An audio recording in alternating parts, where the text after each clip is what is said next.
Okay, let's talk about the pad and how that relates to the orchestra. So, I'm back in Ableton here, and we're going to get a little technical for a minute here. I have a whole separate class on synthesis in which we talk about pads a lot. A pad is a word that we use for a type of sound. It's not a type of synthesis necessarily, it's a type of sound. So I'm going to go here to just some presets.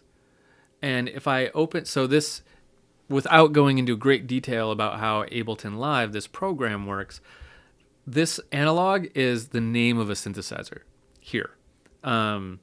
So in it, I've got all these presets for bass sounds, brass sounds, effects, guitar sounds, and pad sounds.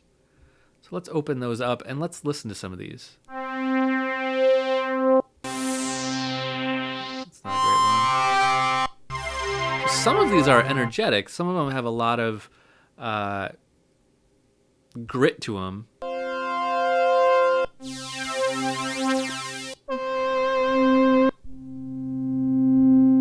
Let's use...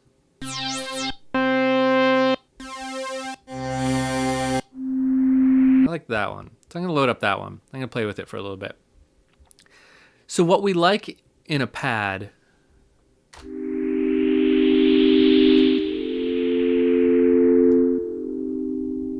is something without a lot of attack to it, meaning when I press the keys down, the sound slowly fades in. And when I lift my fingers off the keys, the sound slowly fades out. So I'm lifting my fingers off the keys right now. Right? So the sound fades away. Fades in, fades out. Now, while it's building up, it can have some grit to it.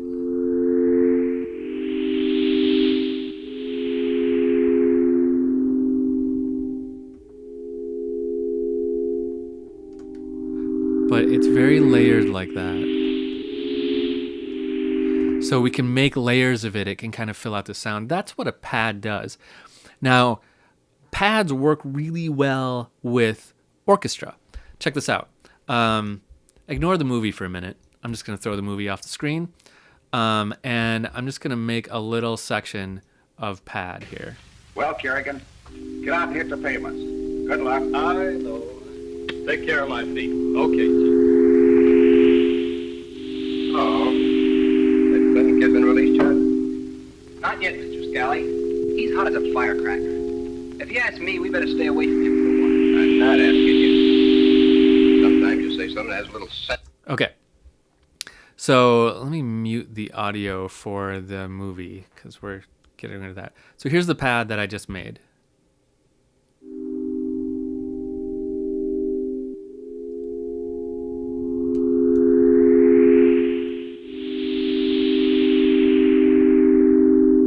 Okay, now I can blend that with an orchestra really well. So I want my legato orchestra. That's tremolo. There's my legato orchestra way up there. So I'm going to copy this onto that. And then what I'm going to do here is I'm going to take my volume.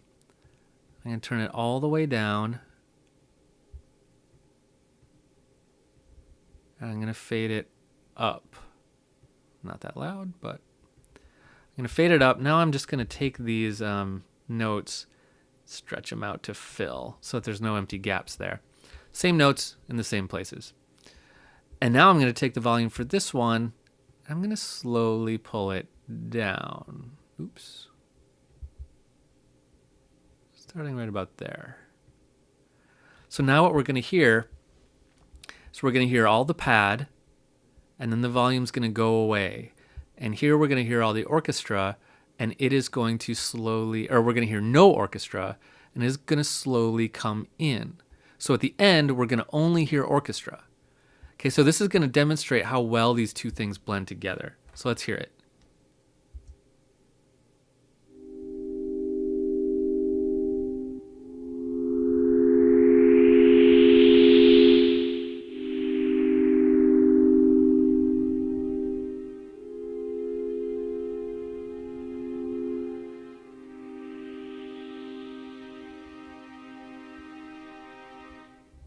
Okay, let's make that even a little more dramatic. Where we have, for most of it, we have both orchestra and pad.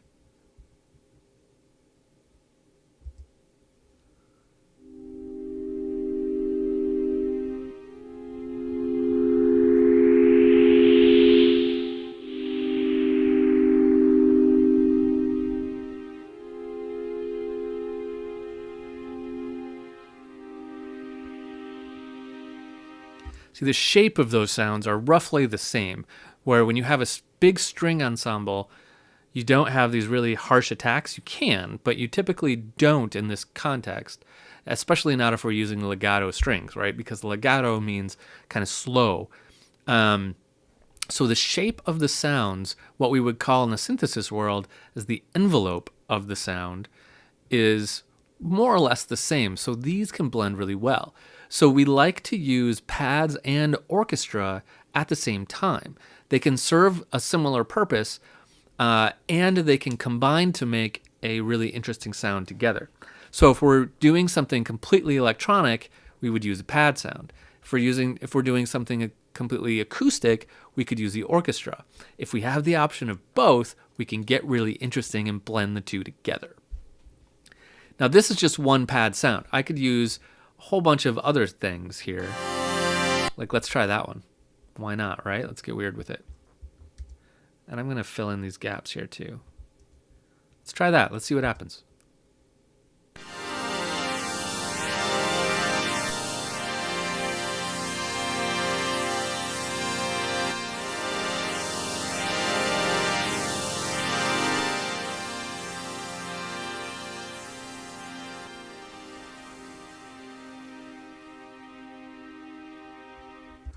You know, that was a little bit too intense of a pad with all that motion in there, but I really liked how it faded away and just kind of left this strings behind. It's a really cool effect. So it sounds like the sound is leaving, but there's this kind of echo of the acoustic strings still there. So that's what a pad is and how you can blend it with strings to do something really interesting.